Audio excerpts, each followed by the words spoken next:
welcome to India Today. This is Anita Brito in conversation with the team of Runway 34. We all are excited for the film, like I said.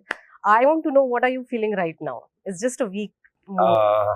What I am feeling, I don't know, because I am still running from pillar to post to finish the post of the film, which is just getting over today.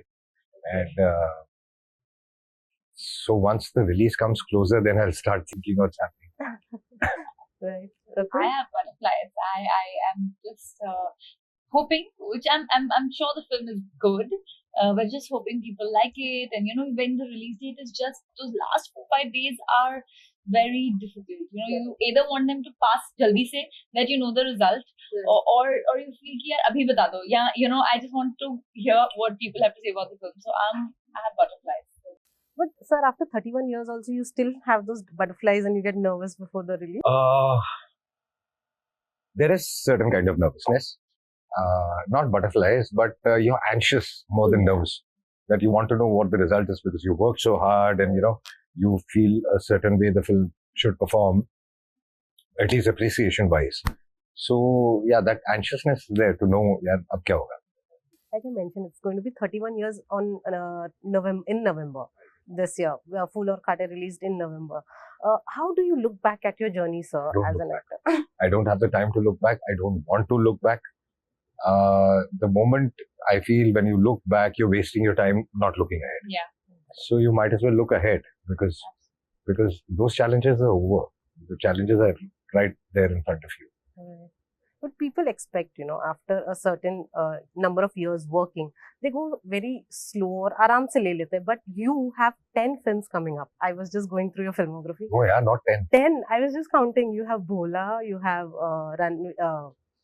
Maidan, Thank God, Drishyam 2, Golmaal, Singham 3. Golmaal and all this time. Still, yeah, I mean, Singham is there. Yeah. So these are the... So how do you keep yourself going? I don't know. I love my work. I love to wake up in the morning and go for work. And now the situation is such that after working for 30 years like this, the moment I have a day off, I can understand. The second day off is I don't know what to do with myself. Because you see what happens is also in those 30 years of working, you forget a lot of things in your life. You forget all your hobbies. So they are not there anymore. And then the only fear stays that अब तो वो भी नहीं बचा. तो अगर वो नहीं बचा है, तो फिर अगर ये भी नहीं रहेगा, तो फिर रहेगा क्या? So I think that is a fear, honestly, that is a fear. And you want to, the only thing is, and I really believe that the moment you stop working, you will age 10 times faster. Yeah. Every day. They say, in Ikigai, that make your passion your profession. Exactly. And you'll live long. Like I was saying, you know the rule in Singapore. Singapore, there is a rule of there's no retirement. Okay. Oh, yeah. Which is there in everywhere in the world, but no retirement. Rest is rust, they believe. And Wow. you go to, Rakul, you go to a departmental store, you will see 90-year-old people sitting on counters taking your money because they can't walk around. So they are given jobs to sit at the counter and, just take your cash and give your cash. I mean, just take your credit card. And it feels so good. There are rules where after the age, if you've been a driver all your life and you've not upgraded yourself and now you can't drive anymore, you have free computer classes, you have free from the government that ab aake seekho at the age of 60, 65, 70, so you can work from home. Wow. And to upgrade your whole technology at home, like you want to upgrade your office with new systems and all that, they will give you 75% of the money if you're actually doing it. So you put 25% and they will give you 75%. So that is the kind of incentive. So why would you want to retire? You wouldn't want to retire. And when I used to go there, my daughter was studying there. Yeah. So I had a permanent driver. So he was going 4 hours classes every day because he had just touched 60. So he was driving and he was doing these classes also. He's saying, now after this, I'm going to do this. Even in Japan, they say that to live, and Japan is a country where people live the longest, and they don't believe in retirement. They say that share your meals, work as long as you want to work, stay happy. Like those 3-4 things, that's the ikigai. But they also believe, so they live up to 120, 125 years because life's not stressful. They do what they like to do. Wow, this is something that I have learned today. Thank you. Yeah, and for me, work is stress buster. So coming to your point, it's if I have some stress, uh, personal stress or personal issue or whatever, the moment I'm at work for those 8 hours, I forget about that stress.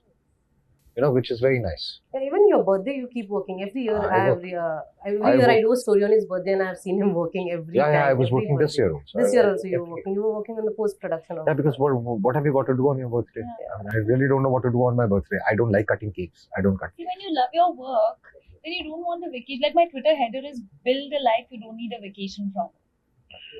That's the belief in life. So when you wake up in the morning to go to shoot or love your work, why will you want a chutti, or why will you want, oh my god, there's so much work? Don't create, people don't get work. When you enjoy work, you just feel like being there. Exactly. You don't feel like being anywhere else. Absolutely. Coming back to you, we have always seen you going out of your way to prepare for your roles. And you have been excited about 34 since I was talking to you during Sardar Ka Grandson interviews as well. What kind of process did you follow for Runway 34 this time around, and how did you go out of your way this time? So Runway 34, role of Captain Tanya required me to obviously be very well versed with the cockpit. So we had a couple of days of cockpit training and to understand the panel, and even how to hold the levers and what needs to be done, just so that it looks authentic and real. I remember making notes because it felt so complicated. And then we had a captain on set who would make sure that we're doing everything right, right before the shot. And yeah, I think more or less it was that technical knowledge about the cockpit. And then of course your demeanor sort of changes a little when you're playing Captain Tanya as opposed to playing a girl next door. So you're not giggly and all, you just have a different body language.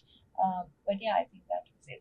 Shivaay was in 2016 as a role as a director.